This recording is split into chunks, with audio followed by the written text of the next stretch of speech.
enabled.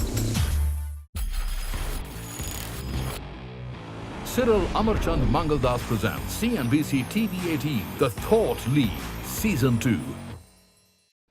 Hello and welcome to the Thought League, as we get you a whole host of thought leadership ideas which are actionable. Now today we are going to discuss the state of play of CSR and philanthropy, aiming at catalyzing a culture of responsible giving to the society, evolving from social responsibility to business responsibility. To discuss this, we have with us luminaries Amit Chandra, who is a chairperson of Bain Capital and also a well-known philanthropist, and Cyril Shroff, managing partner of Cyril Amarchand Mangaldas. Gentlemen, so good to have you on CNBC TV18.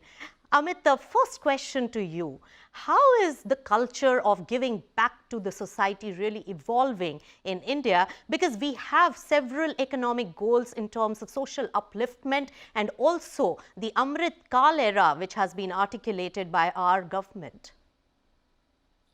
Thank you, Nisha, for inviting me here today. Nisha, India is a country where we can always look at development as with the lens of being half full or half empty. On one hand, remarkable progress has been made on many parameters in the last few decades. But on the other hand, millions who suffer from poor health, education, poverty, lack of livelihood, and gender biases exist. In fact, probably amongst the largest outside of Africa, anywhere in the world. All this in a nation where wealth creation has been so remarkable that now we rank amongst the top 3 or 4 amongst the number of billionaires in the world, and we are amongst the top 7 or 8 in market capitalization. So in this backdrop, we cannot simply second the role of lifting all boats to the government, and it's actually a responsibility of us wealth creators to not just make this the government's responsibility. And the faster we address these issues at the bottom of the pyramid, the more sustainable the development of India as a nation will be. Growing inequality is simply unsustainable, and CSR and philanthropy can constructively build a world that we all, a society that we all will be proud of. That's right. And also, Cyril Shroff, COVID has widened the gap between the haves and the have-nots. And it's become even more critical at this point to have that philanthropy culture in the country. How do you see the entire paradigm shifting and changing in these difficult times? That's a great question. And Nisha, as we know, the inequalities have only widened because of the way sort of COVID landed. But there are also some deeper changes taking place. The nature of philanthropy and the whole giving process is undergoing fundamental change. Let me tell you a few of them. Firstly, I think that there is much less foreign philanthropy into India and much more domestic. Secondly, I think in just of terms of private sort of contributions to philanthropy, which were largely religious earlier, we are now seeing corporate because of CSR and even otherwise, and even individuals are contributing to a much wider range of causes, especially the kind of newly wealthy, the unicorns who have either got listed or have acquired great market capitalization, as also younger generations of older families. They have a slightly different approach. So they are contributing to a different set of causes as well. So I am seeing from where I am, because we have actually a practice on this, I'm seeing a lot of fundamental changes in the quality of philanthropy that is evolving. There is some of the old stuff that is continuing as well, but both in terms of who is giving, for what they are giving, and from where they're giving, these 3 things are undergoing a lot of change at the moment. And I think it is all good. As Amit said, you can't rely on the state alone to lift us out of poverty. I think there is a big role for the private sector, and especially conscious capitalism, which I think is the right word, to play a role in the journey for Amrit Kal, I think, if we can call it that. That's right, Cyril Shroff. In fact, you highlighted a very important aspect that it's a shared responsibility of the overall society and not just the administration. And that's the responsibility that we need to take. Now, Amit, we have been one of the few major economies in the world which have made CSR mandatory, while culturally it has been well entrenched in our system and in our family values, as well as many big businesses as well. What is the difference in making it mandatory and the impact of it? I think that's a great question, Nisha. I mean, first of all, historically, as you rightly point out, CSR is kind of new to India, but philanthropy is not. In fact, CSR, because the corporate structure kind of is relatively new to India. What preceded in India, corporates were basically empires, right? In that construct, we actually had a lot of giving. I mean, if you go back in Indian history, emperors like Ashoka gave away pretty much all their wealth to the good of their kingdoms, all their citizens. You had queens like Ahilyabai Holkar, who even today are remembered a lot more for what they did for industry, artisans, as well as for social infrastructure, be it temples or other infrastructure that they built. So the equivalent of what was CSR, while it was not mandatory, was actually a prevalent practice going back hundreds of years in India. And look, even before it became a law in India, India was actually the beacon of CSR for the world because of what Jamshedji Tata and Dorabji Tata did. It's just that the mandate has come in as a new concept to India. What it has done, however, is that what was being done by, for example, the Tatas and even to some extent the Birlas for actually decades and in one case centuries, has now become much more widespread. What started as a trickle in 2013-14 with a few hundred crores has now become 20,000 crores this year. What was initially tough to enforce, because we know unspent numbers were as high as 30-40% going back a few years. This year is less than 5%. People who are doing it grudgingly are now doing it willingly. And very interestingly, people are now proud to talk about what they do. So it has created a very steady pool of capital for social spending. People are wearing this now on their sleeve. A lot of people went to it kicking and screaming and are now using it even to drive culture within their organizations. And I can tell you the next phase of this is going to be extremely exciting. I'm actually very happy with how it has turned out. That's right. This mandatory CSR could have been very important in creating a culture, and a very important distinction that you made, Amit, is the distinction between CSR and philanthropy. We use it as synonyms, but that's a very crucial distinction at this point, and is not also basis what you feel like doing and making it mandatory, just inbuilt it in our culture. Cyril Shroff, how much of impact do you see before and after this was made mandatory, and what should be the future roadmap for this? So initially when CSR was brought in as a almost mandatory thing, there was a lot of cynicism that this is just going to be a tick the box, that philanthropy or giving that was otherwise being done would be sort of repackaged and put through the CSR mechanism. But 8 or 9 years on after the CSR mandatory proposal came, I think I would say that it's a qualified success. I would give it like a 6 or 7 on 10. So what are the wins? I think firstly, as Amit said, there is a lot of money that has actually come in and is being used for good causes. Some of the downsides, I would think, are that there is still a slightly narrower focus, and partly because of legislation. So Section 135 of the Companies Act requires that there should be a geographical part to it. So you give in your community, or in something which is related to you. That has deprived less developed parts of the country from actually receiving more funds. A lot of the CSR contributions have gone in the kind of local community where the factory or the project is, or in causes that are related to you. So this, I think, is one challenge. I think the other challenge, I think, is that we haven't seen a wider range of causes. For example, in think tanks or in innovation and research or deep scientific research, or in some of newer areas like AI and new genomes and others, that these causes are not being funded yet by CSR philosophy and philanthropy. And I think it is going to fall upon private philanthropy to come in and fill the funding gap for this, because some of these causes neither the state can do nor the corporate sector can do. And I think it will fall upon the private sector. And these are fundamentally important for building a modern economy. So, Amit himself was a part of a MCA committee report, and even they, whilst they have sort of basically given a thumbs up, I mean, it's been a qualified success, I think.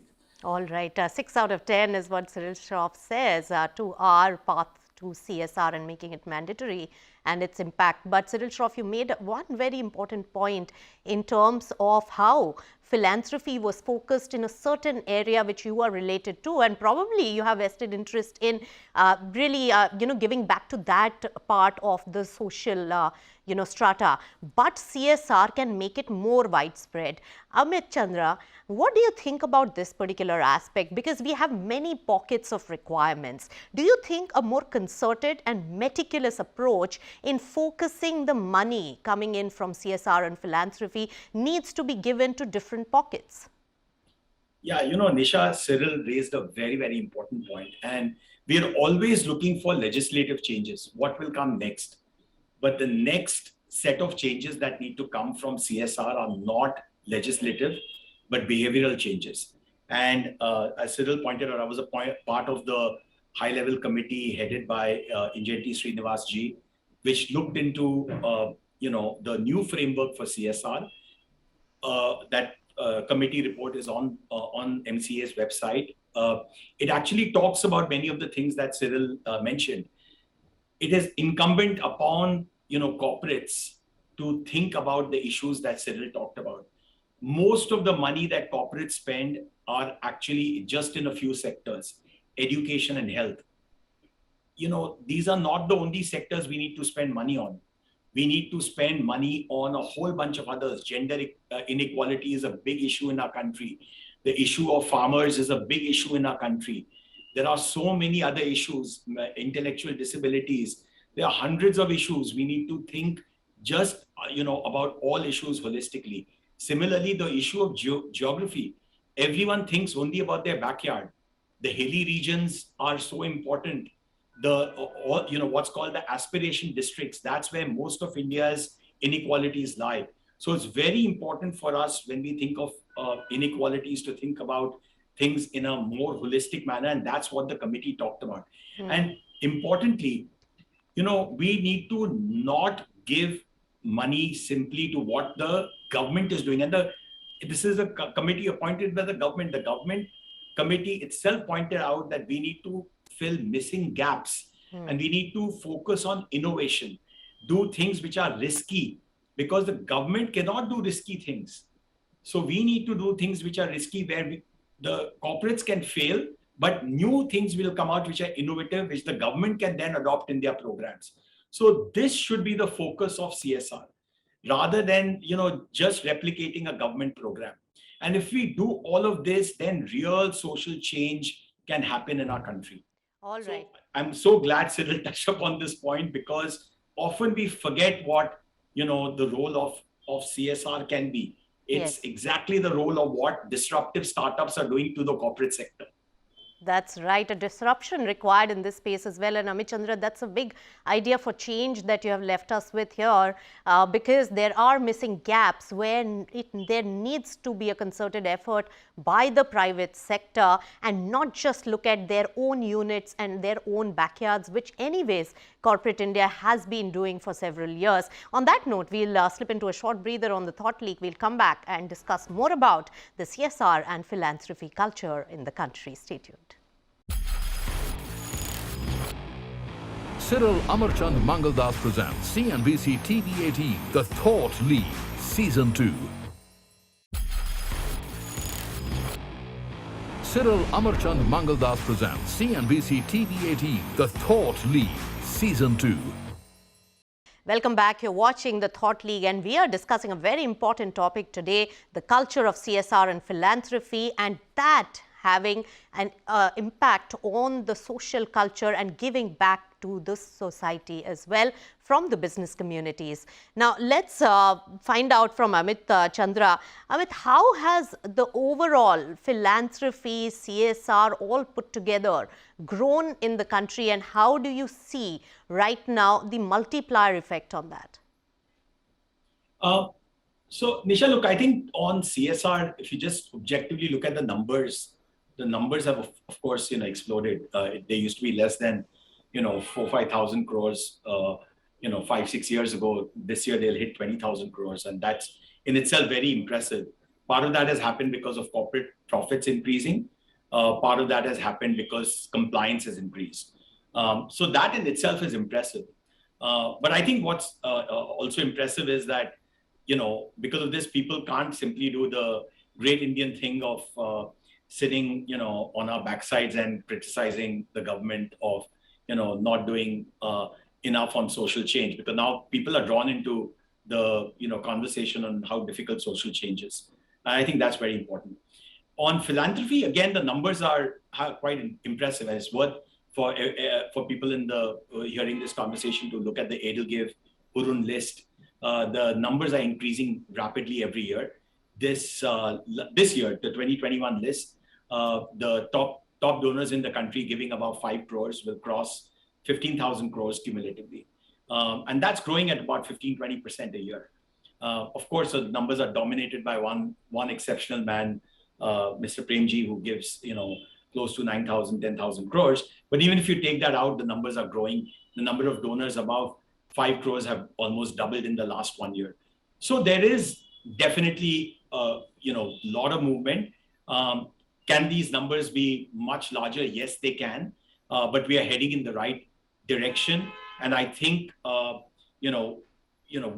all these numbers coming into the public domain, I think people are beginning to want to give more. And I think there are lots of avenues to give as well. So I'm very, very hopeful that we're heading in the right direction. Right. And Cyril, Shroff, one more point to be added in this is that, the ESG culture. Now, if we look at in the hindsight, probably India was already preparing to move towards the sustainability thrust that we have seen currently by making CSR mandatory and putting it in corporate habit. So ESG, the foundation of ESG in a kind of the reworked company law and CSR, they came in at the same time. The 2% CSR and Section 166, which effectively talks of ESG, were born on the same day, legislatively. So they have the same philosophical roots, and I think they are moving in a way of convergence.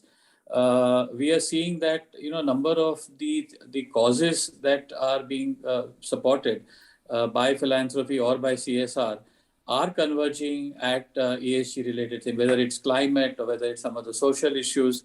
These are a very different set of issues from just healthcare and education. So we are definitely seeing that conversion. And I think that is what I think Amit was referring to, and that there is a lot of hope on this whole broader concept of giving, because that becomes a catalyst. I mean, if 1 crore comes from either CSR or philanthropy, there are other forms of capital which will probably have a much bigger multiplier effect and make things possible. So I think there is this very strong connection, and I think that as we are getting into a new era of disclosures and transparency after the BRSR rule comes in, I think this is only going to go up. Right. So it's only going to go up, and Amit Chandra also gave his stamp of approval that it's going in the right direction. But Amit, any last thoughts on any few tweaking changes or an inspirational thought for corporate India which is listening to it, especially because there are several pockets of development that require their funds in terms of CSR and philanthropy, and how to really channelize it for the growth of our economy and the country? Yeah, Nisha, I think we should just not look at these things as a burden or a tax, but as an opportunity. would be my first plea. I think when we look at it that way, it's really liberating, and we do it more for ourselves than for some other reason, for others or for the government. I do think that when we bring the same fervor that we do to how we solve business problems, amazing things can happen. It's important, again, like in the corporate world, we try to keep things close to our chest. In the social sector, I urge people who are trying to solve problems to collaborate, to build templates, to share success very widely, disseminate things, because that's how change will happen. Collaborate not just with other philanthropists and other corporates, but with governments as well, because that's the only way big sticky problems will get solved. So the approach needed sometimes is very different from what is needed to the way we do business. That's right. But if we do this, I think we can actually achieve things which are far bigger than actually what our corporate achievements are. And let's not forget, I mean, many of the institutions and movements which have got built in the corporate world have actually survived much longer than corporate empires have, and those people are remembered for a lot longer. Those legacies are much richer. So that would be my request to people who embark on these journeys. That's right, Amit. And passion is something that can drive this particular momentum much more than the ability to really have funds at this point. So that's one thing that is very, very critical when we talk about philanthropy, CSR, as well as looking at the social aspect of ESG. But one motivational point that I want to leave our viewers with is also that we have a demographic dividend right now. And if we give back to the society and create quality demography, then they won't be a liability. So it's all in our interest to create that ecosystem, is what I will say. Thank you so much, Cyril, Shroff, as well as Amit, Chandra. It was great chatting with you on this very important topic of discussion for the growth of our country. Thank you so much for joining us with your thoughts. And thanks to our viewers for tuning in to the Thought League. Cyril Amarchand Mangaldas presents CNBC TV18, The Thought League, Season 2.